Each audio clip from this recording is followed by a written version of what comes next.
Hey y'all, welcome back to Big Mama's Kitchen. And today we are going to whip up some Brussels sprouts in the air fryer. So I purchased some halved Brussels sprouts from Walmart, one of my favorite stores. I'm going to toss them around in 2 tablespoons of, no, let me scratch that. 1 tablespoon of olive oil, a couple sprinkles of Worcestershire sauce, salt and pepper, and for me, I have to add a little bit of brown sugar to mine. So this is optional for you all if you don't want to make them a little bit of sweet. But for me, I need to toss them around a little bit of brown sugar. So I'm going to get this all mixed up in a bowl, and then we'll be right back. Okay, guys, so before I mix this all up, I did decide to add a little bit of balsamic light dressing to this. So, I wasn't going to just do balsamic vinegar, but I decided to make a little vinaigrette. Again, this is optional. You don't need to add this. So, I'm going to get it all mixed up, and then we're going to pop it in the air fryer and see how it goes. Let me just toss this around. Be right back.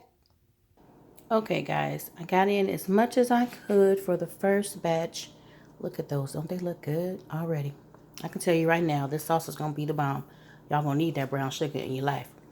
But anyway, I'm going to pop it in the air fryer and for about 6 minutes, 400 degrees.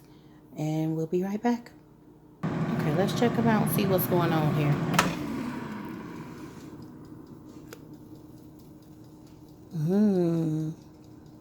All right, let's let them cook a little bit longer.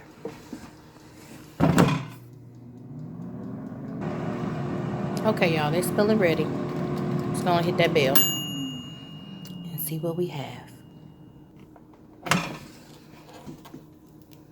Ooh. All right. So they're looking real roasted right now.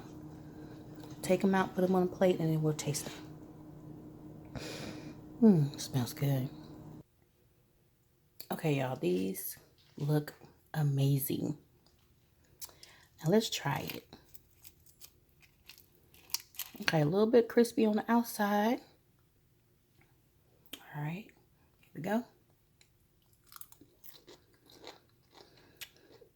Oh my goodness. That is so good. Okay, so if you like me and you don't too much care for Brussels sprouts, this recipe is going to change your life. Okay, change your life. 7 minutes, y'all. 7 minutes. And put the recipe in there. Oh, please try and let me know what you think. I gotta go. See you next time.